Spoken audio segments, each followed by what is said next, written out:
Okay, everyone, here we go. We're talking comics tonight. It is long time coming. This is been pushed back a couple of times. This year's been hectic. This will be our last campaign of the year, and we want you guys to get involved with it. This is something really fun. There's a lot going on, so we're just gonna get into this and show you what this is. We'll be launching in roughly 30 minutes. And as I said, there's a lot going on. And we got a lot going on in the back room too. There we go. As always. Johnny's here. You seem to have like a new light. Because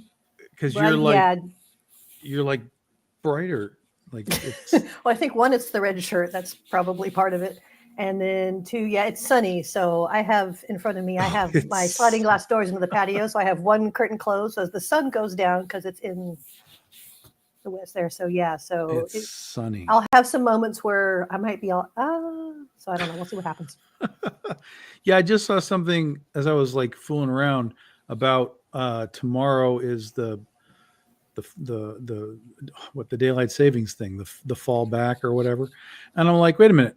So you're telling me that tomorrow at this time it's going to be 6:30, and it's already it's the first Sunday in November, I believe. So it should. Oh, so you got another couple. So we got 2 weeks. We got 2 weeks. Yeah. But even so, like it's 7:30 now, and it is pitch black out. Yeah. So and now we're going to fall back. Yeah. An hour. So it'll be 6:30 in pitch black. Yes. Yeah. We are no longer, we are removing daylight savings. We're no longer saving daylight. So. Clearly. Obviously. Exactly. Yeah. Yeah. I hate it. I hate both ways. I'm like, I've always pick one and stick with it. I don't care which one. The time change for me drives me nuts. I mean, can't that just be our revolution? Can we just all leave our clocks the same time, don't worry about it, government. Yep. We're all on a different time schedule than you guys. You do what apparently, you want. It's a federal thing, and apparently we learned we can't. We can't choose to stay with daylight savings. Daylight saving, we actually have to go back to. Yeah. We can. And again, I'm like, we can, but we just wouldn't be lined up with the people who rolled with it. No, apparently, it's not state. It's like at a federal. It's a federal thing. If you didn't opt into it originally, then like Arizona, right? And there's another state I think that does it as well. So, but I forget which one.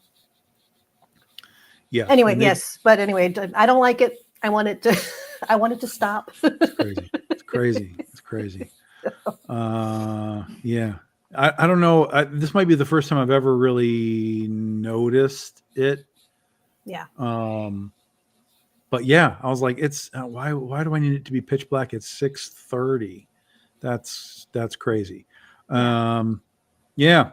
But regardless, more fun topics. Yeah, we're doing a thing. We're doing a thing. It is the last campaign of the year, guys. It is the BD15 Anthology. This has become an annual thing for us, which has been a lot of fun. We've had each one of these has had some form of a first appearance. for the past 2 issues, and then this issue, of course. Next year will not be any different. Next year will be the BD16 Anthology, but it will be all Oz characters, but there will be first-time Oz characters in the book as well. So while it'll be a world we've already used, there will be some new characters. So that'll be cool. But for now, this is the BD15 Anthology, and we're going to give you a little tour of what's going on here. So what this book is a 30-page book, three 10-page, yeah, 3 10-page stories, all of them written by me this time, unlike the past 2 where we had some writers come in and join me. This was all stuff that I kind of needed to write, so I wrote it. 3 stories. The first is our critter vampire character, Nosferatu. This would be her first ever solo story. She's made little small appearances in the Critter series. This is her first ever solo book, or solo story, I should say. Art by Jason Hare. He is back.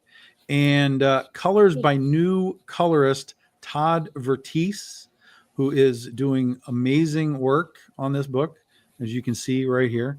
It's a beautiful book. Really great. The art on this is done. He's wrapping up colors. He's doing a fantastic job. Just got to see him at Big Texas Comic-Con this weekend. We were down there with the crew, so got to see Todd again. And he is really, really doing an amazing job on these colors, guys. Can you scroll back up to the panel above this? Mm-hmm. I like that because I like the juxtaposition with the underwater and the over and everything else. I think you did a beautiful job on that. I just wanted to comment. So. Yeah, so that'll be a nice double page spread there. And when you can get in close, you'll see like the big stone monoliths in the back all have like the moon lighting the edges and stuff. So yeah, he did a great job really bringing this thing to life, doing great water effects. So this is going to be a really great story. It absolutely ties into the Critter book, particularly what we're going to be doing in 2027 when we bring Critter back and do the what we're just calling the Critterverse all year long. 2027, we're going to have Critter books all year long. The main Critter book plus spin-off stuff done by other creators. So this will tie directly into that. But this is the first story for Nosferatu. It's also the first appearance of these 2, which is Sister Pentecost on the left and the Mad Medusa on the right, who we saw on a cover a couple of years ago. But this will be her first time in an actual story. So there's a lot of firsts going on in this first part of the book. And it looks amazing. So there's that. Second story tonight is a return to Princesses versus Zombies. This story takes place a little bit before what we see happening in issue 0. So it's a semi-pseudo prequel type of thing. But the focus of this book is Pocahontas, if she was a vampire. If she was a vampire is because this character is a serious cosplayer in the series. So she's created this mashup. What if Pocahontas was a vampire? You can see that the parents are a little bit like, what are you doing? Mom's not quite clutching her pearls at first, but she's close. Yes. A very fun story. Again, we get a little more character specific with her, get a little more background, kind of like what we did with Jasmine a couple of years ago. People have talked about Pocahontas if she was a vampire for a long time. I've had a lot of people being like, I want to write that book. I'm like, you can't write it till I write it because you don't even know what it is. Exactly. I got first dibs, damn it. That's right. Yeah. So Chow Mahato and Chris Chua, who are the series artists for Princess versus Zombies, have come back to do this book or this story for this book. It looks great. Continuity. Yep. Looks great, and very excited to get to tell a little bit more about her. And then the third story is our new stuff, guys. And this is a new book. It's called The Amityville Sorority Sisters. This is a book that has been kind of in my brain, similar to the shark book. It's kind of been in my brain for a minute. I didn't really know how to do it properly for a while. It took me a minute to kind of find its voice. And then when I finally did, I realized what it was and how it was supposed to work. Boom, knocked it out. And I went over to our friend, Jesse Wichman. I said, read this. And so he read it and he was like, yeah, I can work with that. So Jesse Wichman is on interiors, my friends, on Wow. interiors for the Amityville sorority sisters, I love it. which The wild man for a wild story. that's right. That's right. Well, that was the thing, right? Is when I had the idea, when I had the story in mind and I was writing it, I had a lot of sort of visual cues to it. And I knew I didn't want like I didn't want like smooth sort of regular lines. You know, I wanted something that was a little more sketchy, a little more A little rough around the edges. a little more rough around the edges, but on purpose, right? Yep. And so as I was thinking about it, I had a few people in mind that might work. But I also was just with Jesse at C2E2. And so I was like, oh, let me see if I didn't even know if he was game to do art of any kind, much less interiors. But he was like, yeah, this is good. I can do this. So this is what I'm describing as a 70s and 80s throwback horror story, blended with a little bit of Quentin Tarantino dialogue style. And then of course, just Jesse's, edgy art, which kind of gives it that look that is exactly what I wanted. Edgy with a purpose. yeah, exactly. 100%. And I don't know that Jesse was going to do art for Scheherazade on volume 2 way back in the day. And then of course everything happened with Aspen and all that stopped and so on. We actually had started that. So that stuff does exist. I've talked to Jesse about coming back to it and he's game to come back to it. So there is that possibility that we'll get to that too. But for now, this will be the 10-page origin story of the girls and the house and how this all gets going. And then next year, Jesse and I will be back for the full issue of this book, which we're going to do in the distillery. This is our little taste. Yes, this is your taste. Yes, a little more taste than what you got with the shark book. Okay. But yeah, it's a taste that'll lead us into that big book. It'll be one of those magazine distillery size books, like square bound. It'll be 40 pages. So it's going to be like a very premium level up book that we're going to do for next October. So once you read this, you'll be ready for more. Ambitious. Yes. Yeah. And I already talked to Jesse about it. He's like, yep, I'm in, I'm game. He's got you scheduled in so that yes. We all know how busy he is. Yeah. So we'll be working on this all next year and be ready for next October. And it'll be just a one and done book, guys. It'll be sort of like getting a movie like this. It'll just be, here's your movie and you're done. So yeah, story. That's right. Nice. That's right. And I'm super excited about it. It really, I think, flows really well. I was very happy with how it all broke down.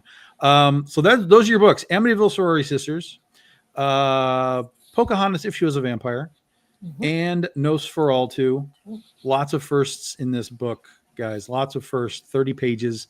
And of course, the covers. Let's get into the covers because we have about 15 minutes before we launch this. Oh, we have a couple of stretch goals right off the bat. Bun Leung has 2 stretch goals here. The first is a Nosferatu magnet. The second is an all new critter in the new costume magnet. What? New costume? Yep. We'll talk about that. Day 1. Now, normally day 1 is just literally day 1 for us, but because we're launching late tonight, this will be a 24 hours day 1. Okay. So till So tomorrow almost night. a true day one rather than the 12-hour day one we've sometimes done. Correct. So tomorrow night, 8 o'clock, these are gone. Wizard Okay. trading card. We've been doing these for the past couple of years. This is Mhm. a free item. This is not a stretch goal. This is a free item. Anybody in the first 24 hours that pledges, you're going to You get the get a trading card. card. You get a card. You get a card. Correct. Nice Mel Milton art there. Mhm. And then the other thing is the first 24 hours is we're celebrating Penny for Your Soul and Critters 15-year anniversaries. So we have 2 retro foil books that we are doing. This is the old Aspen cover that C.B. Yep. Zane did way Very back pretty. in the day. Mhm. This will be available in foil, printed to order. Okay. And then this is the second printing cover that JB Netto did. We already did a retro foil for the first cover that he did. This was the second printing, first appearance of Bunny on a cover. This will be a retro foil cover and printed to order. First 24 hours only. Once those are gone, they're gone, guys. Then we're into the books. There is your standard book right there. This connects to the previous 2 books. So it's one long continuous piece of art across 3 books. Pocahontas, If She Was a Vampire, gorgeous cover, Hedwin Zaldivar. Love the You fog. did a beautiful job as always. Yep. Love the fog. Love the silhouettes in the background. Mhm. These are all limited to 100 copies, guys. Amityville Cheerleader, This Is Liberty, up in the house. This is Zork Marinero doing the cover for you. Limited to 100 copies. He does. And He does fun stuff. Yep. Yeah, he's a very fun artist. And Nosferatu, there she is. That is Mike Crome and Elmer Santos returning to us one more time this And year. Mad Australian himself. Indeed. You don't even want to, well, you do want to see the lines, like just the pencil lines is like, this is ridiculous what you've done. And when he was like, well, who do you want to color it? I was like, I don't know. Who can color all of that? And he was exactly. like, well, and do it justice. Exactly. That was it. I was like, Yeah. tell me if you've got somebody. And he was like, well, let's talk to Elmer. And I said, okay, I know Elmer. Let's see if he's game for it. And he did a great job. He was really great with some edits to help us punch up the what do you call that window, the stained glass window, give it a little extra sparkle, get the water really splashing nicely. So he did a great job, and it's an amazing looking cover. And then we're into the actual real variants. We have MR Gunn returning to the bathing suit team. Did last year's cover as well. This is a little tribute, nod, homage to Michael Turner and Aspen. Way back in the day, they did a cover like this with the Aspen logo on the bathing suits. So we wanted to throw a little tribute their way. I love it how once again you have a connecting theme going on. Yes. Very nice. We've got Critter, Afriel, and Annabeth on the cover there by MR Gunn. And so that's your covers right there. There's the 3 with the logos. Well, the 4 with the logos. And then you have your bathing suit cover. That's your covers. And then there you can see, if you want to catch up on all 3 books, you can kind of see how they all link together. We have all these for you in the quick catch-up pack. Now, we also have holofoils. Dun, dun, dun. This is a virgin on the left and a holofoil variation on the right. You can get this pack. If you want this pack all by itself, you can get that pack, or you can add it on to anything else, of course. And we have wait, there's more. Yep, we have 1 medal in this entire campaign. This is it. It is, again, it's a variation of the Zork cover with the red and the blacks. So that is available in metal only. And those will all be, as usual, printed to order. So get a hold of those. Then we have the 2 15-year anniversary covers, guys. This is on the left is Pedro Perez, the Fast Times at Big Dog Inc. cover, homaging the old movie poster, which came out so good. And then on the right is the all-new Critter in the Critter costume done by Jose Luis, who is the original Critter artist from back in the day. Gorgeous art there. Elenia Di Napoli on the colors. So we've got those 2 as our... It really is gorgeous. It really is. It came out so good. The costume came out so good. And we'll talk more about that as we go in here, because, guys, there's a second book in this campaign. What? There's more? second book. This is the BD Index we've talked about for years. Mhm. There's a few sample pages there. This is like the who's who in the Marvel universe. Where's Freddie? Yeah, he's the one that named this the BD Index. We were trying to figure out a name. He came up with it. So that is what we've got. Those are some examples of the pages there, guys. This is 32 pages, 32 characters, 32 different artists. Nobody doubled up on this book. Everybody got to do one piece.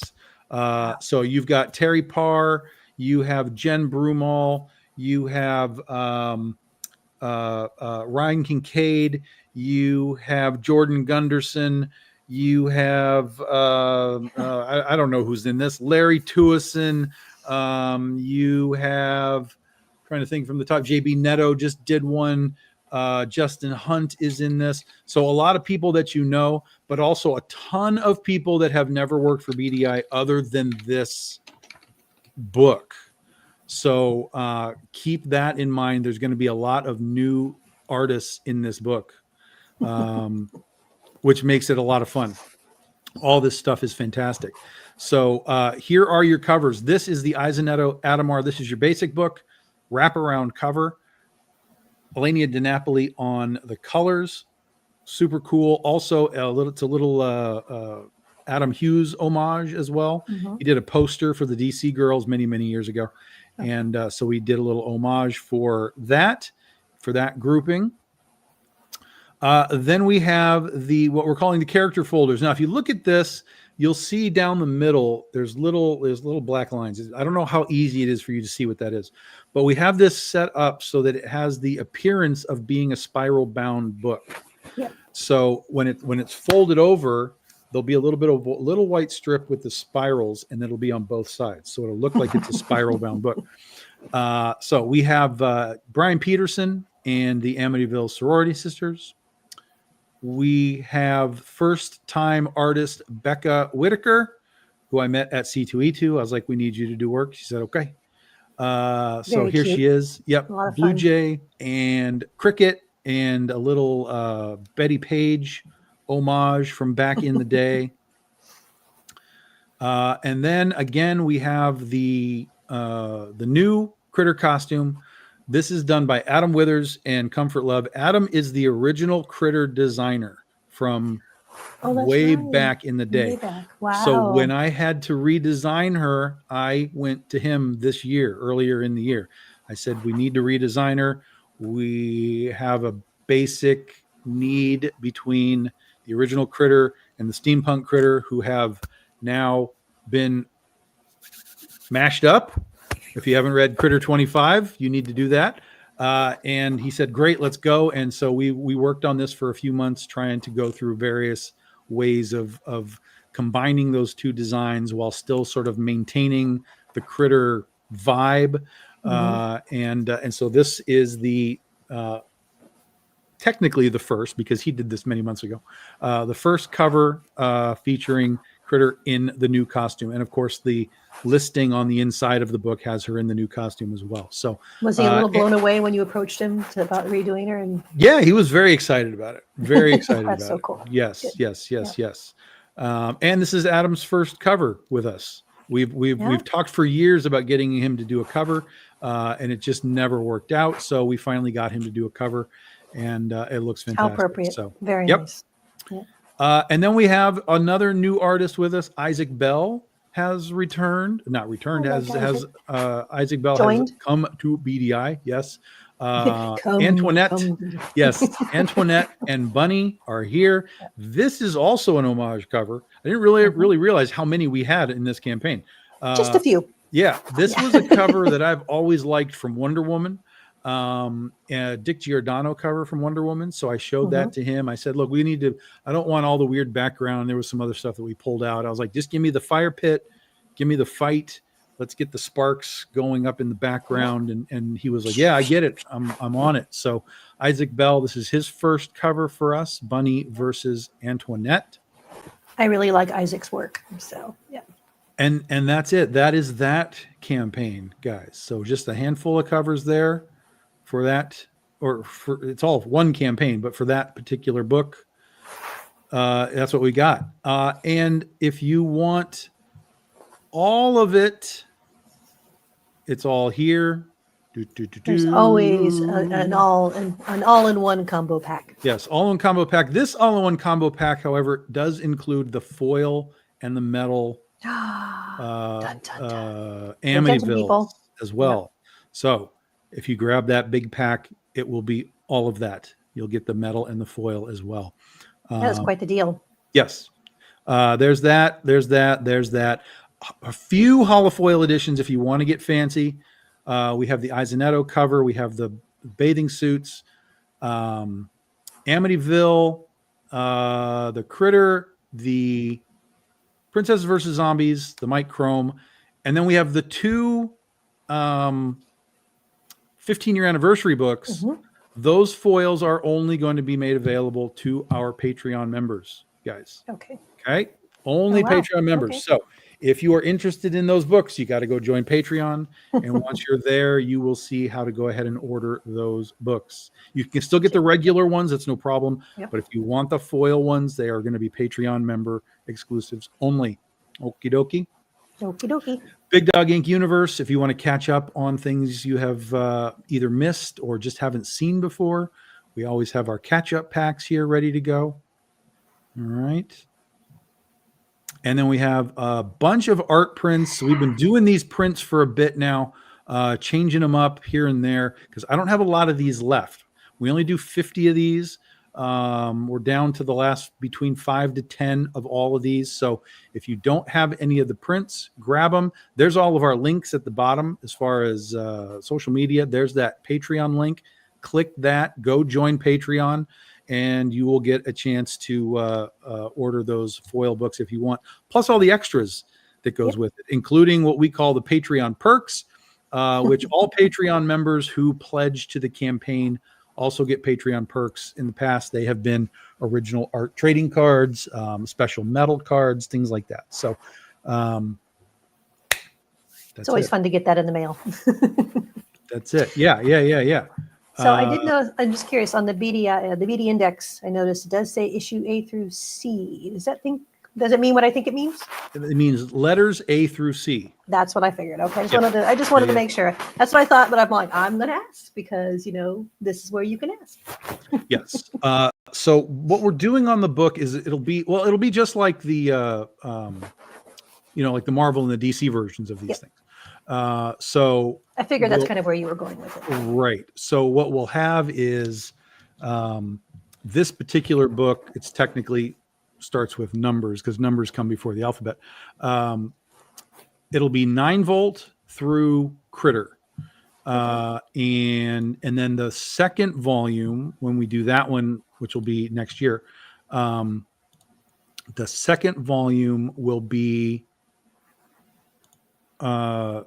C through whatever letter we get to. And I don't have that. Depending on the characters and how it fits in and how many, exactly. Yes. I'm not sure where that's going to land, but it'll be C through probably like G or something like that. And then we'll just kind of keep going until we're through all the books with however many of those things that we need, however many volumes we need. And then along the way, there is always that notion that depending on how long these things take, we might have some characters pop up that are. I was wondering about that too. Yeah. They would have to get in there. So what we'll do is the same thing, sort of, is once they were finished, they did like an update that had like all the characters kind of almost like an addendum or an update that kind of like an addendum type of thing. That's correct. That is correct. Yes. So that's sort of the plan, is trying to figure out how to do that. My contract background is coming through. So. Yes. So that'll be the plan. Cool. And I think that'll make sense to everybody. So anybody have any questions? We got a bunch of people watching. I know a bunch came in kind of midway. So if you got any questions, let me know because I'm about to go ahead and launch this thing. But if you got a It is question, time. Yes. we will we'll hold off for your question here for just a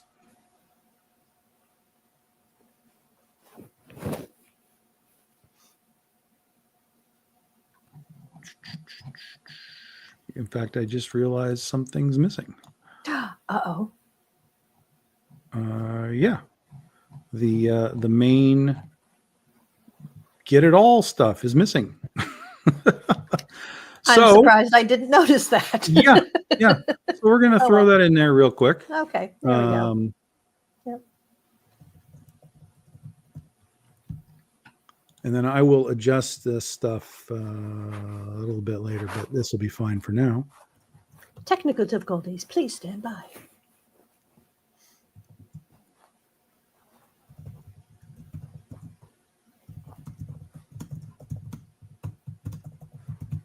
Probably because I can't do the big shebang this time around, unfortunately. So my little brain just went, don't think about it.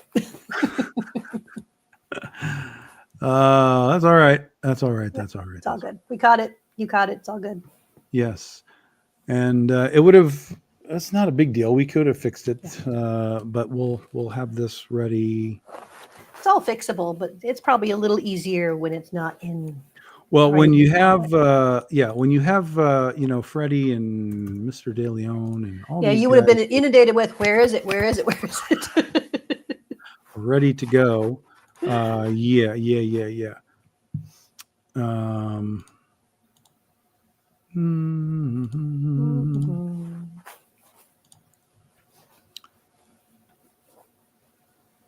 Okay, so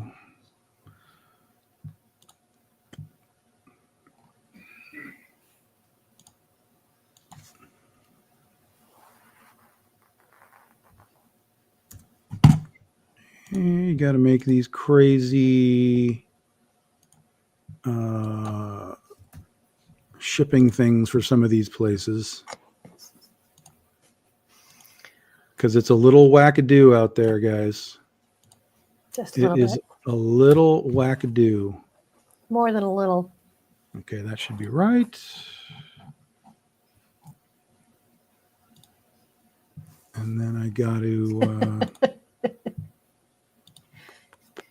Freddie's insulted that he wasn't the proofreader. He would have caught that. This is very true. What happened? Freddie says, you didn't send it to me to proof. Oh. Yeah. That's true. Let's do this.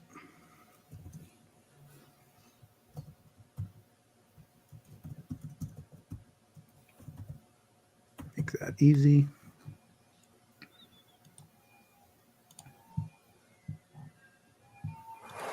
All right, then we just got to put an image in there and we're ready to go. Guys, any other questions or are we just ready? We're just good. Everybody's I think we're all just ready and waiting. Just chilling. Mm-hmm. All right. Almost got it here. We're cool. We're cool. We know it's coming. And there's Mr. De Leon. It's the anticipation, right? Exactly. All right, let's just use that pick there. There we go. That'll work. Save reward. Okay, so that one's in there. We're good to go. Well, I gotta do one little thing on there.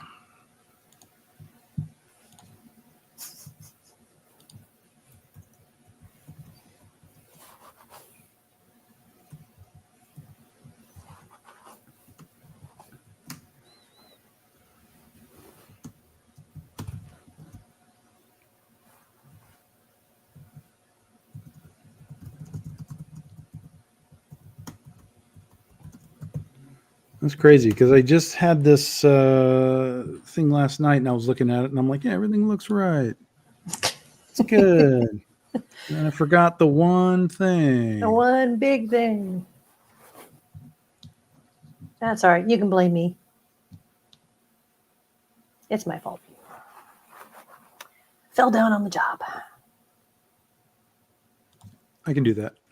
Okay. It's fine. It's fine. Yeah.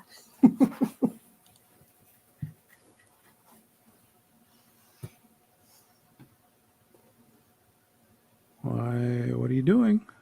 Is Kickstarter being a... I don't. Yeah, it's just like hanging out. Like what are you doing? I don't know if it's my internet or if it's Kickstarter. Kickstarter's just like stopped moving, or again, it could be my internet. That's no bueno. Be weird. There it goes. Come on, wake up. Let's Okay. go. You can do it. It's okay. Let's go.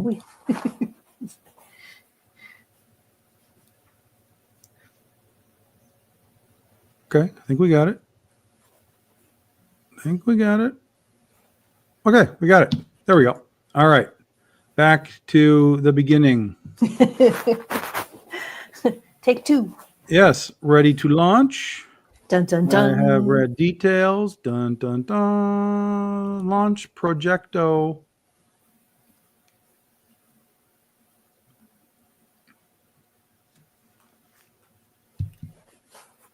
And we're live. Yay. And it's happening. All right, there we go. It's happening. We And we did have it. made it happening. Made it happening. Mr. De Leon, welcome. Yep. Yeah, it's happening. It's there. It's there, guys. Go get it. Go get it. Oh, let me post my Facebook post because we are live. Go get it. Get it. Get it. All right, good. Excellent. Okay, we're live. There we go. What's this? Okay, good. Wackadoo. It's wackadoo. Wackadoo. It's always wackadoo. Wackadoo. Okay. So let me get back to my screen here. Screen. Oh, Mr. Bankston, what's going on, sir? How are you? He's watching wrestling. Ah, there you go. Watching wrestling. That's all right. I All don't know good. why that's not updating because my phone is going cuckoo. But yeah, I don't know. Maybe my internet's doing something weird right now. I don't know. There we I go. don't know. Mine, well, of course, I have the lag too on it, but yeah, mine was, I don't know if it was Kickstarter or my internet because it's like I'm clicking and it's going, Yeah. maybe. I'm like, oh my God. Yeah, it might have been a Kickstarter issue then because there we go. Now we're getting some updates as we go along here.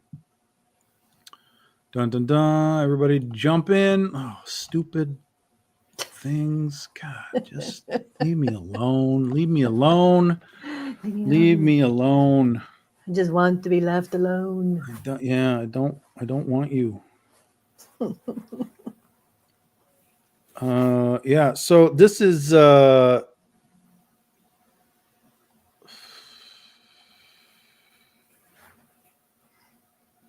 yeah, there's a lot. So this has been an interesting last couple of years as I've watched Kickstarter because we now have had 3 years in a row where September through October and kind of November, we'll see how long it lasts, November. There's been a surge of campaigns. This is now the 3rd year in a row. So it's no longer a blip. It's now a real, this is what's happening thing, which is really interesting because it used to be that the summer was the big peak. You'd get into like May, June, July, and it would just kind of spike. But now, this particular year, we had a mini spike in February, March. It didn't last very long. And then the rest of the year was pretty much stable. which the average is about 250 campaigns running at any given time. So it was very, very stable throughout the year. And then we got to September and poof, it blew up. The official. Yes, the highest I saw was 370 live campaigns at one time. That's the highest I've ever seen it hit. And that's where it is right now. It's at 369. So it's interesting to watch the flow of all of this. And then you also have to watch the results of all of that, because is there a true result of too many campaigns, or is it a situation where there's a whole bunch of campaigns, but it's so many random people that it's like people you don't know, right? It's not like I'm live and CB Zane is live and Luis Torres is live and Wendy Sainer. It's not like we're all live at the same time. Like, all of us, there's a whole bunch of people that are live that you don't know. So right. You wonder if that's sort of what's happening. So yeah, I don't know. It's just it just bears watching and looking at and watching trends and all that kind of stuff. I kind of like watching that stuff. It doesn't really mean anything to me because I've always just been like, this is where I'm doing it, and yeah. I don't really get concerned with, people used to tell me like, oh no, I can't launch in, May because Polito's live in May. And I'm like, his audience doesn't know who you are. Like, they're not, you're not losing anything because he exists there at that point. Yeah. It's good to know. I mean, because occasionally there is overlap. So you do have to be aware of that. But for the most part, separate audiences, separate class. So so usually, even though his are massive, it's not going to affect the majority of them out there. And I have to say, I do appreciate your pledge to your goal. Oh yeah. Rather than the standard 5,000 to do whatever. Well, and we have 2 books to fund this time. Exactly. So I figured it would be a little, Yeah, we had to do a little bump. We played around with the numbers a little bit, so it's but I like Halloween how you had a little fun with it. Yes. Exactly. A little Halloween theme, but remember guys, we are crowdfunding 2 books tonight or for the next 2.5 weeks. 2 books. This is not your normal one and done thing. So when you get your books, you're going to get all kinds of goodies, all kinds of cool stuff. And I'm really excited, honestly, about this Who's Who book. It's funny because I was looking back at the art as I was building this stuff. And sometimes artists will put a date on their art. Sometimes they don't. Most of the times they don't, but sometimes they do. And every now and then I would catch some of this art with numbers on it, with dates on it, and I'd be like, 2019? How long have you been making this thing? So I'm really excited to finally get it done and out there, because a lot of people put a lot of work into it, and I really appreciate everybody. And it'll be really cool to have a lot of people that have never worked for us before. It also has Free Isabello's piece that he did. He was the first one to ever turn a piece in. And of course he passed telling us that. 5 years ago. Yeah. So I'm really happy to finally get to put his piece out. I'm really excited to see it. So I miss him a lot. He was an amazing person. So yeah. And I had just caught him right at the end, and as soon as I pitched the idea to him, he was all in. He was like, "Yeah, give me that. I want to be a part of that." And he turned his enthusiasm was just contagious. Yep. So so for those that don't know, Free Isabella was an artist out Arizona way. He was out in that community, and he did the first piece in the book. In fact, he did 9 volts. So he is number 1 in the book, as well as doing that piece. So, but it was really the one of the interesting things too was because everything that you read in there I wrote. So I wrote all the character descriptions and bios and the whole thing. It was really something that helped me put myself back in the creative mode after my mom passed, because I was just I was done. You were And struggling. I was like, I'm out. Could not find a way to make this happen. But then I started to realize that, okay, if I'm going to do this book, I have to write all these things, because I hadn't really written any of them. And I just had barely gotten the design the way that I wanted it to be, which we'll scroll down here, show you guys what we're talking about. Barely got the design done. There they are right there. So that's what they look like. And so, but then even though I had the design down, I was like, well, now I got to write all this stuff. So being able to like kind of drop in and be like, okay, let me do one. Let me do another one. Let me do another one. It got the wheels turning again. Not only kind of eased you in, but it also reinvigorated your Yeah. love of what you do. Yeah. Because I was writing stuff about these characters that I kind of knew just internally, because I made them and I wrote the stories, but to like take all that internal information and actually like throw it out. And you know, so it was really good. It brought me back into all of these different books and all of these different characters. Because this is, again, I don't know if we've just described this accurately. This isn't like a Critter book. This is not a Penny book. This is not an Oz book.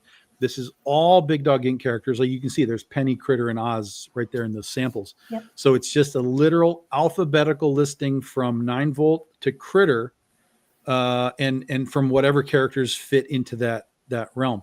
Now, it was originally going to be a smaller book. It was originally going to be like 24 pages, probably at the most. But then, as we went along, two things I realized. One, crap, we've made new characters in all that since 2019 when we were making this. We have new characters. Yeah, they keep creeping in somehow. Yes. So I had to put those in there. I was like, okay, we have to get these new characters in. And then the other thing was I knew I wanted Critter in the first book. Like I didn't want her in the second book. So as we were adding in these characters, like Critter kept getting pushed down the line, blah, blah, blah, blah, blah, blah, blah, blah, blah, and then she was in the other book. I was like, oh God. So I was like, okay. So instead of 24 pages, this is now 32 pages. That was just the decision. This is going to be a bigger book, and I want it to end with Critter, because then we can start the next book. The next volume will start with the Critter verse. That'll be the next installation, because they're not all going to have their own. It's like Catnip doesn't have her own, and Catgirl of Mars doesn't have her own. We'll just have the Critterverse. I was wondering how you were going to potentially approach that. So that makes a lot of sense. So so they're still represented, but they're all going to be But it's going to be 3 pages in the book, but it'll be one listing. So it'll say Critterverse. You'll get sort of a description of what the hell we're talking about, and then when you open to page 2 and 3, it'll be kind of almost a double page splash. You'll have like art across the top of like each one with like a smaller column of you know, who they are. A smaller, kind of more condensed bio about who and what they are. So right. That's it. Yeah. So that's something to look forward to in the next definitely in the next volume. But that's how that's. And if this isn't telling, again, you know, you may answer, may not, but is a single artist going to be doing everybody in the Critterverse for continuity, or is it going to be split up? That's my goal. Yes. Okay, single person doing that section. I'm hoping, because Larry Tuason did the Critter piece, I'm hoping I can get him to do the, like, probably that would be amazing. 6 of the Critter ones. Like we won't do necessarily like all of them, but we'll do the keys. We'll have Nosferatu, we'll have Catnip, we'll have the Catgirl of Mars, you know, we'll have Catpool, you know, that kind of stuff. So we'll have like the key 6 pieces, just to give you a sense of the Critterverse. And then that'll be good, because it's, you know, it keeps expanding. So but if you have the core ones, the main pieces, then at least well, and the rest of it can be potentially maybe in an addendum. that's completely true. Expanding and contracting, however. True. Yes. So yes. I will say that I mourn the loss of the Clockwork Kitten. I enjoyed her a lot. She had a very Yep. short period of time with us, I know. but I enjoyed her a lot. But I love Visually, how she was one of my favorites. yes, and so that was the thing is like, okay, and that's what I told Adam. We were looking at the new cover here. I was like, look, so we need to go from the spandex to the sort of layer aspect of superheroes, but we also want to maintain some elements of the Clockwork Kitten. So, she's got sort of the puffy arms, on her jacket. She's got the satchel, and the belt is still there. It's a little modified, but it's still there. The ears, when you see the ears up close, they have the little the cogs. The little cogs are still on the ears. Oh, cool. So okay. Yep. Yeah. So, listen, guys, we worked a long time on this, like a long time, back and forth. This, move the boots, change the boots, the belt, and the thing, and go. And no, it's bittersweet because I mean we're excited for the way it's going, the new arcs, and it gives a lot of potential for it and everything else. But yeah, but I'm with you. I'm like, oh. Okay. But here's the other thing, though, is that just because she's gone in the main sort of continuity doesn't mean we can't tell previous stories. Exactly. Yes. Right. So like with this Nosferatu that we have, this is obviously there's no blending of these characters, but we can still do these standalone stories. So if we find a reason to go backwards, we can still do backwards stories if we want to do that. So yeah. But I was really, the way that it worked out was exactly the way that I had worked it out way back in the day. She finally gets into our universe. We have this moment of time of all this stuff happens, and then issue 25, whammo! It was 100%. Let me say that again. 100%. The way it was planned to be from the very, very beginning. I'm not surprised. Thing. Yeah. This was not a sudden Tom going, no, let's see how this works instead. No, you don't work that way. That's right. And all I got to say is it was very moving. I did a quick review to kind of catch up, just to refresh myself and everything else. And aside from all that, my biggest thing coming out, Paradox is an asshole. I'm just going to lay it out there. So. He is somebody I'm really enjoying not liking. That's good. That's sort of the whole point. Yeah, it was really interesting along the way as we were releasing this book. It was really interesting to watch people read the book and then talk about what they liked and whatever. And people invariably just loved Paradox. It was sort of like the Boba Fett effect, except he had more to do than Boba Fett did in Empire Strikes Back. But it was just like, here's a guy who is clearly sort of behind the scenes, but everyone was just like, go. I was a free comic book day event in Chicago, like I think the first year that we were in Chicago. And we had people just roaming through. They had no idea who I was or what the book was, but we had Critter on the table, and people were just looking through the book like, oh, this is like really cool. And then when there was an artist next to me who was drawn on sketch cards, just, hey, here's a free sketch card for the day. And dude came in and he was like looking at Critter, and he's looking through, he's like, who's this guy in the purple? It's like, oh, this is Paradox. He's like a time traveler, and so on and so on. He's like, oh, that's awesome. Can you draw Paradox? So that dude drew Paradox on a sketch card for this kid where, nobody knew what was going on, but that was his vibe. He was right there. So, it's, Paradox has been fun to write and like give enough. But then, there's clearly more and more and more and more. And now we have a sense at 25, we have a real sense of how this is all, what his sort of overall plan is sort of supposed to, do and work and, all of that. I want to see what happens, but at the same time, they're reading the book and I just want to reach out and I just want to shake the smug out of them. Yeah. Sorry. Yeah. No, it's good. If you were trying to evoke an emotional response, you succeeded. Damn it. Yeah. Yeah. And when here's the other part of this whole costume thing is when I came to, I talked to Jose Luis. Where the hell is it?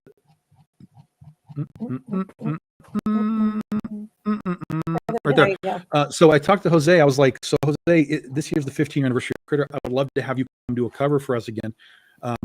Technically, he hasn't done a cover for us in a long time, even though we've been releasing covers by him.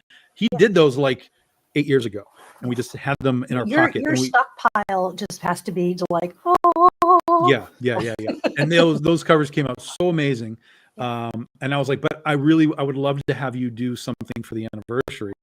And he was like, yeah, of course. I would be happy to. It'd have to be the end of the year. I'm like, that's perfect. Like, it's not a problem. Let's go. And then he was like, okay, tell me what you want. And then I sent him the new design. I was like, this is it. This is the new thing. And I was like, I kind of want like a pseudo Batman type of thing on the buildings. And, you know, we kind of want to make sure we see the costume, but at the same time, we want a really dynamic pose. And I didn't get a response for a little bit. And I was like, oh, like, I hope he's still like game for those, like whatever. And then he sends me a message. He says, Tom, I got to tell you something.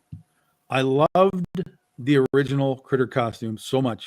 It was so good, but this has the potential to be equally good, if not better, depending on who's drawing it, and so on and so on and so on. Mm-hmm. And I was like, holy shit. And from him, yeah. Because this is the first guy to draw Critter back in, not the designs, but for the book. Yep. He's always been apologetic for leaving because he did the first issue and then went to DC and Marvel, and he's worked for everybody. Yep. But he's always been apologetic. He's always been very nice. He's always been very generous. Like I said, he did 5 covers for many years ago that we only just recently got to use. And he's a professional guy. I mean, he's like legitimately a professional guy. If you guys don't know who he is, go do your homework. Jose Luis, you will find him everywhere. Yep. So when he turned this in, and we got sort of our own cat signal as part of the thing, that made I me was smile. I was like, oh yeah, this guy's clearly like engaged in this, because she's got a little that cat signal up there is a little badge that she has on her chest now. So, and then he translated that into the cat signal. So I was like, unbelievable. That's so great. I like how he managed to incorporate, because you can only do so much with the costume per se, because of the everything else. But I love how he brought more of that industrial feel into the background of the building. So you get that industrial feel, that kind of revolutionary from the actual, and that while still having her be who she is now. And everything else. So I got that. So I didn't lose that feeling. I was like, oh, there it is. I see it. Yeah, super good. And then Larry was talking about, not Larry. What am I talking about, Larry? Oh, because Mike was talking about Larry. Yes. Yeah, Larry. Freddie was like, we got a new costume, we need a new figure. So yeah, you're not wrong. Though I will say that our next figure, should things go as planned, will be next year, and it will be Dorothy Gale. So that is what is currently on the to-do list. Okay. Whether it gets done or not is another question. There's a lot of moving parts with these things, but no pun intended. No, there wasn't. That was a completely unintended, but perfectly placed one. So we'll see. We'll see how that goes.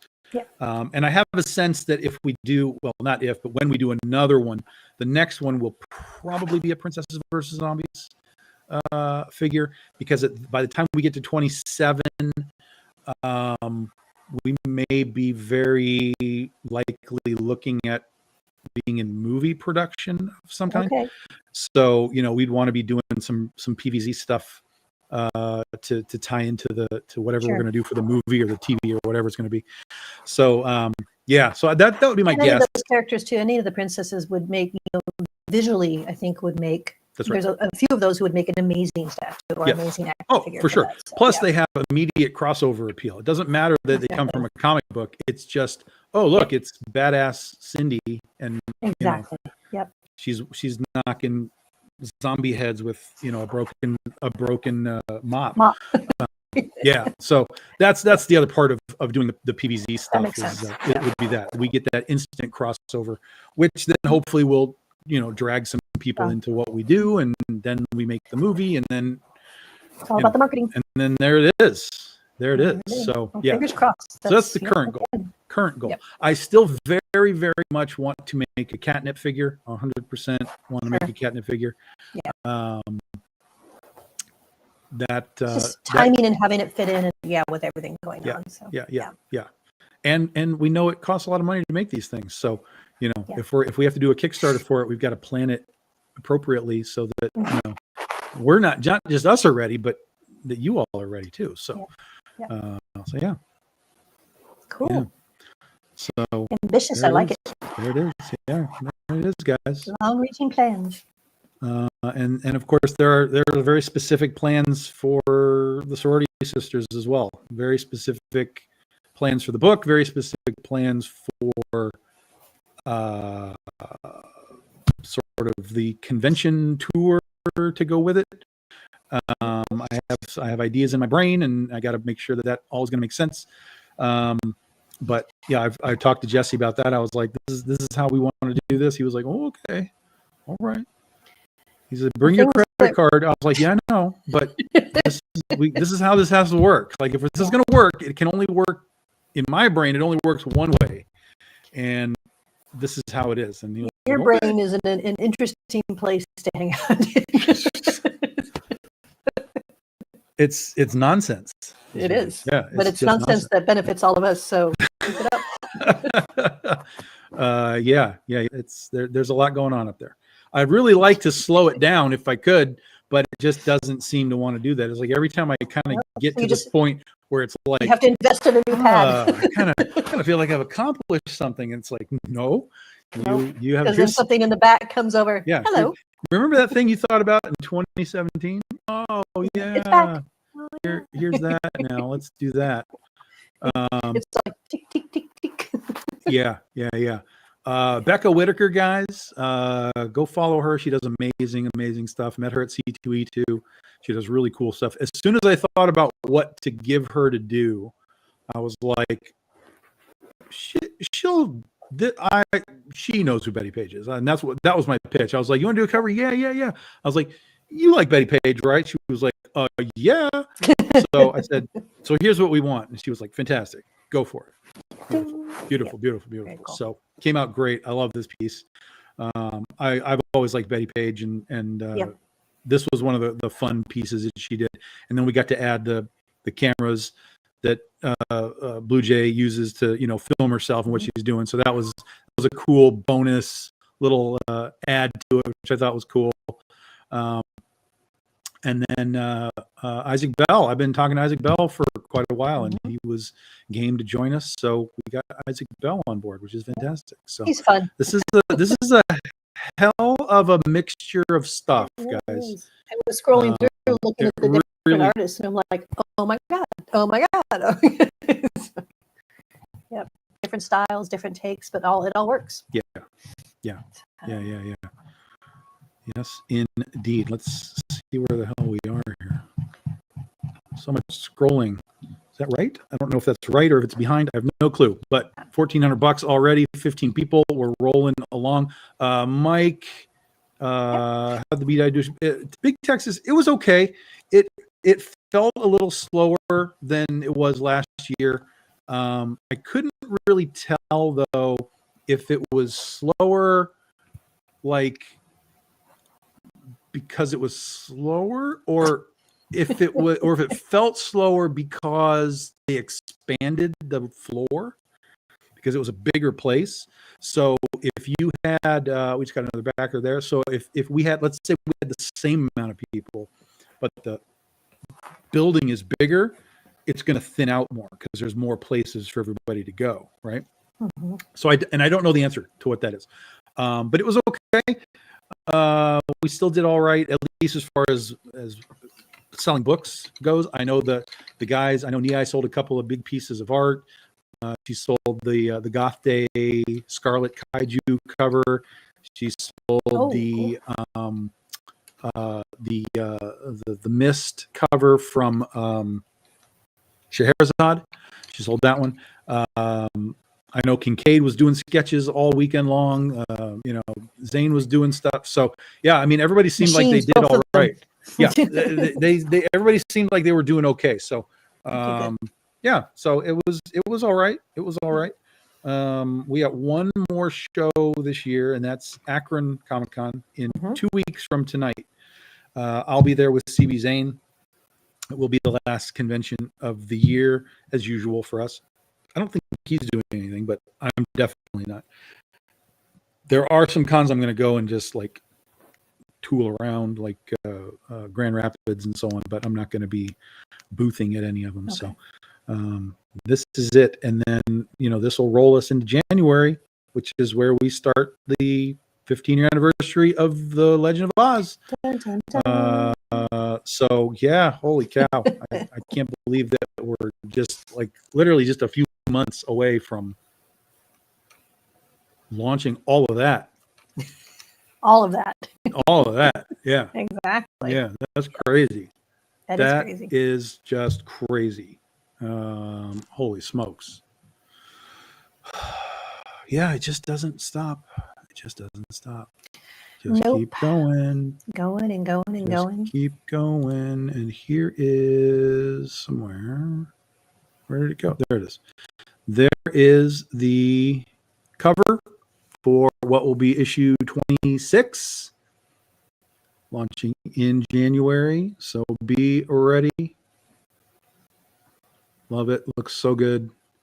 Super, super good.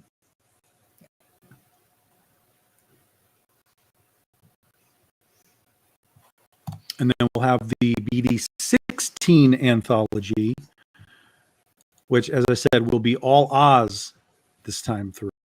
I am excited about that. 3 characters. It'll be the same setup, 3 characters, 10 pages each. But yeah, it'll be good. It'll be good. It'll be good. And that should be, I think that's going to be March. So January for the first issue, March for the anthology. Theoretically, we will also have volume 2 of the Who's Who book for March as well. Okay. Yes, theoretically. I'm not going to rush it. Again, we're going to have like 30 odd artists. Yep. I'm going to have to wrangle cats again. But much faster this time rather than like, we'll just get it done when it's done. Yep. So theoretically, but if we have to push it, we'll push it. Therefore it's a little easier. Yeah. Yes. But if we have to push it, we'll push it. That's no big deal. We'll send it. It will happen. It just may not be. It will happen next year. I just don't know exactly when. Sure. It could come out just as easily in June when we launch the Shark book. We could just put it on with the Shark book too. We'll see how that all plays. But there will be volume 2 next year for sure. I want to do one every year until we're all done. And the way that it's lined up right now, it looks like it's 4 books, but it could end up being 5. Because as I started to rework the second issue and figuring out like, okay, well, if this one's 32 pages, we'll just make this one 32 pages. So they're all similar. I'm like, okay, what does this do? And how does this work? And then of course there's and where does it, there's new characters that are coming. And it's just like, okay. Oh, whoa. So, yeah. So, lots coming next year. Lots coming next year. Almost at 2K already, guys. That's super good. Again, this is normal for us now, 18 to 20 days, no more than 3 weeks on these campaigns. So hop in, get involved. I'm just glad it moves into the next month so that I'm in my next pay period. So that makes me happy. Yeah, there we go. Sure. Sure. So anybody, I know a lot of people are watching wrestling right now. Even Mike came in. He's like, watching wrestling? Okay, fine. That's fine. I got some messages from Todd. He just turned in an edit on a page. for the Okay. Nosferatu cover, which looks good. That's an A+. Check, He's check. been really good about doing some edits. I like it. This stuff's going to look really good. So he did a piece in this. One of the new ones is the Amityville Sorority Sisters. So it's their sorority is Alpha Pi Omega. So that's their listing. But I was like, oh, I need somebody to do that. I need the art for it because he does art too. The other stuff he's done has been colors. He colored a few pieces in this, and he's coloring the Nosferatu, but he did the art on that one as well. So he's a guy that you guys are going to see a lot more of. So Becca Whitaker and then Todd Vertiz, Vertiz. If you guys want to look them up and follow them, they're fantastic. They're good people. They're very talented, and you're going to see both of them around a lot more. Cool. Sergio Rios is another guy that we're going to be working with. He is going to be doing the Glass Cat story for Oz next year. And then I forgot his name now, but I found somebody to do the art for Overman and New. This will be one of the other stories for the Oz anthology. I'm going to have to go find his name in my messages because I forgot. But what was funny is he was a guy that I was aware of, and he had sent me stuff before. And out of the blue, he just sent me some things, I don't know, a couple of weeks ago, right before Texas. That's why I lost track of him. But as soon as I saw it, I was like, oh, this would be perfect for this Overman book. And I was like, you want to do a Oz Western thing? He was like, yeah, this sounds amazing. So we got those two lined up as far as art goes. And then I still got to figure out what the third story is going to be, and get an artist for that too. But all that is underway, so that the beginning of next year is hopefully a little on the smooth side. Beta, Delta. Because you're too clever, Mike. You're too clever.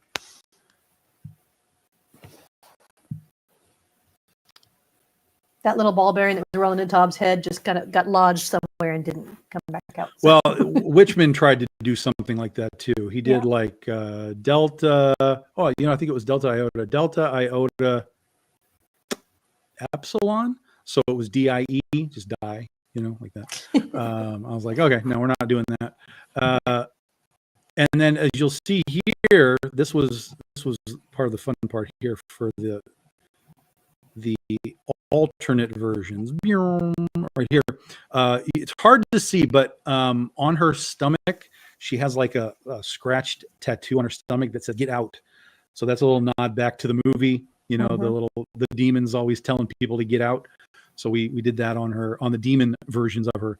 That's on the foil and the metal right there. So you can get those. It was a nice, creepy detail that he did, Zork Marinero, on that. So yeah, that came out really good. And then Ed Loveley did our. I kind of mocked up that Amityville logo with the AV diamond kind of on it, but he finished it off for us to make it kind of official and good. So I was like, yep, that's cool. I like it. Amityville, the logo here, I did the Amityville part, and then I had Sorority Sisters a different way. It was more like ethereal and kind of ghostly, and Witchman changed it to be more like sports, style, that kind of thing. And so when he showed me that, I was like, oh, I like that. That actually is a nice sort of variation from the Amityville to the sports thing. So I was like, yeah, we can roll with that. That's totally fine. Because, a little more. Yeah. 100%. Oh, almost at 2,000 now, guys. Almost at 2,000 now. Rolling along. I'm just get my phone buzzing. So I don't really know who's doing what. I don't know who these people are. Got some new names and faces. Well, I just get one name, so it just says Anthony, and I'm like, I don't know, that could be anybody. So sometimes I get a sense of it, and I'm like, okay, I think I know who that is. But a lot of times, since I only get the name, Until you actually look at it, you were like, oh, that's yeah, nice. yeah. I gotta see who's actually in here. We got to send out all of our emails and let everybody know that this is happening. So again, remember the day one stuff, guys, is 24 hours. So if you're watching this back later on, you have until 8:00 p.m. tomorrow night to almost at 2000. You have that'll be when those day one things go away. Your trading card goes away, and your 2 retrofoil day one things go away. When we do those retrofoil things, they generally land somewhere in the area of 20 to 30 copies. So they're very, very limited when they finally get released. So if that stuff floats your boat, That's the way to go. do it. Also remember those 2 foils that are Patreon member exclusives. Go join Patreon. There's a lot going on Patreon anyway. You do get Patreon perks. So if you're a Patreon member and you back the campaign, you get Patreon perks. And if you're on the VIP level, you get every 6 months you get a free variant cover, which you guys have that coming. And VIPs also get to do things like vote on stuff that happens, vote on names, you guys have voted on pillow fight contestants in the past. Characters and contestants and names, and sometimes we like to throw Tom a curveball. That's right. Yes, they like to plot against me so that it's always a tie somehow. On purpose. No, Freddie, they are not a secret add-on or anything. You will get information on Patreon how to do that. If Kickstarter ever gets their head out of their ass and makes secret add-ons instead of secret pledges, we can make this much easier. But until Kickstarter, for right now, Kickstarter still has its ass, so it's not happening. Yes. So that'll just be a direct thing that we do through Patreon. Don't worry, you'll have your opportunity to do it. So just focus on the campaign for now. Don't worry about that. All Patreon folks, we'll give them a chance to get into Patreon if they want to. And then as we get towards the end of the campaign, that's when we'll give the information on how to get those. So you're not worried about it in your pledge right here. We'll do that differently. All right. Sounds all right. Good. Yeah. Yes. Got it. So that's how that works. I liked the idea of secret pledges. However, it kind of doesn't work when people come in and they want to just pledge for the all-in thing, which is just a pledge. There's no add-ons to it. Yeah. So it kind of blows up the system. Plus, if it's a secret add-on, you could do that at any point during the campaign. You could just be like, hey guys, secret add-on for our Patreon guys, go get it. But if it's a pledge, they have to go reset all of their stuff that they've already pledged for. Yep. So they're always one step behind on this new tech. They need to talk to you first. I don't know. They do. I've told them that. I know. I've told them obviously they're not listening. So because they ask, that's the funny part. They send me emails. They're like, "Oh, hey, so did you know about this new feature or whatever?" And I'm like, "Oh, okay, yeah, cool." And they're like, "Yeah, so what else? Tell us what else you think you could be." And I'd be like, "Well, here's a list," and I basically get back like, "Yeah, we know, we've heard all of this." And I'm like, "Well, if you've heard all of this and this is what people are asking for, why aren't you doing it? Do that." Exactly. That seems like do that. I think we're trying to be logic. Where anyway. Mike, go do a pledge. 100. Yep. What is that? $57. You'll put us over 2K here. $157. Do what you can. Yeah. Every little bit counts. But yeah, we're going to let everybody have their Saturday night here. I'm going to be on JD Calderon's show tomorrow, talking comics with them. So join us. If you don't know JD, he's a great comic creator as well. So go follow JD Calderon. He does a show most Sunday nights, and I'm there usually at least once a month. So I got the call this week and he wants me on. So I'm like, okay, let's go. You can watch me cause all kinds of chaos and trouble on his show. You and JD cause trouble? No. He just leads me, and then I just go. Oh, is that your story? Hey, Huh? Tom, Yeah. Okay. let me tell you about this. What do you think? Oh, okay, Mhm. let's go. Uh-huh. That happened I at Big Texas too. We got put on a panel, and it was a really good panel. Lord. We had, I don't know, 20 or so people kind of watching in the crowd, and it was me and Garvey and Peterson and CB. So it was the four of us, Okay. and we were just talking. Sure. We took questions too, but towards the end of the panel, the questions started to get a little more broad, like industry style questions. And I was like, "Oh, you're just trying to get me in trouble right now, because I'm going to be the one that tells you straight." And so that was interesting, but Probably it was to the amusement of Brian Garvey and yeah, they all knew what was coming. Exactly. They all knew They're what just was like, coming. where's our popcorn, right? Yeah. It was good, but it was good because they were all, when we were done, they were all like, "Hey, this was really a cool panel," and blah blah blah. Yeah, it sounds like it awesome. was really awesome. Yeah. Awesome. Yeah, because you never know what panel is going to look like ever. So the fact that we had like engagement, that's really the key. It's not even how many. It's like, are they engaged in what's going on? Yeah. And they were. So that was very cool. I like that. Good. I'm glad. Yeah. Yeah. So we'll be on tomorrow. Remember the Oz couple with Allison Lear. We're doing that on Wednesdays now for the foreseeable future. So come check in with us on Wednesday night as well. And then Usually that works out, but last Wednesday, man, I didn't get off work until way late. So like by the time I got home, I'm like, oh, we're almost done. Damn it. Yeah, you got in there. You got in there. Yeah. So that's sort of the Not that anybody general, cares about that. Sorry. No. It's the general plan, guys. So we're gonna let you go tonight and watch for us over the next couple of weeks. And if you're coming out to Akron, give us a buzz.